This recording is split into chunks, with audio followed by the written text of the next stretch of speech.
सुरुवातीला महत्त्वाची बातमी आहे लाडक्या बहिणींकरता, कारण ई-केवायसी अभावी 26 लाख बहिणी अपात्र होण्याची शक्यता आहे। पडताळणी प्रक्रिया शेवटच्या टप्प्यात आहे आणि या प्रक्रियेत 26 लाख बहिणी अपात्र होऊ शकतात अशी शक्यता वर्तवली जाते।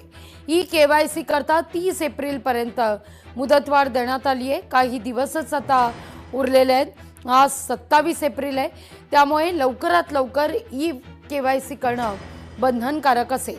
ई-केवायसी जर केलं नाही तर लाखोंच्या घरात बहिणी अपात्र ठरू शकतात। अधिक माहिती घेऊया आपल्या प्रतिनिधी भाग्यश्री प्रधान आचार्य यांच्याकडून।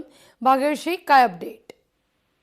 नक्कीच आपण जर बघितलं तर साधारणतः अजूनही 26,36,000 महिलांनी ही केवायसी जी आहे ती केलेली नाहीये। त्याच्यामुळे एक मोठा प्रश्न जो आहे तो निर्माण झालाय। जवळपास 26 लाख ज्या महिला आहेत त्या यामुळे अपात्र ठरू शकतात, कारण आता फक्त 30 तारखेपर्यंतच मुदतवाढ दिलेली आहे। खरं तर ही मुदतवाढ जी आहे ती 3 वेळेला वाढवली आणि आता 30 एप्रिल पर्यंत ही शेवटची मुदतवाढ आहे। 30 एप्रिल पर्यंत इतक्या गोष्टी ज्या आहेत, इतक्या महिलांचं जे ई-केवायसी आहे ते पूर्ण होणं शक्य नाहीये असं सांगितलं जात आहे। त्यामुळे साधारणतः वरचे 36,000 जरी महिला लाडक्या बहिणी आपण सोडल्या तरी 26 लाख महिला ज्या आहेत त्या यामध्ये अपात्र ठरण्याची शक्यता जी आहे ती वर्तवण्यात येते। राघवी,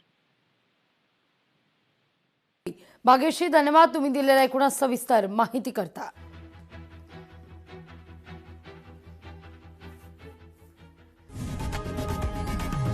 लोकशाही मराठी ऐका, पहा, जागरूक रहा।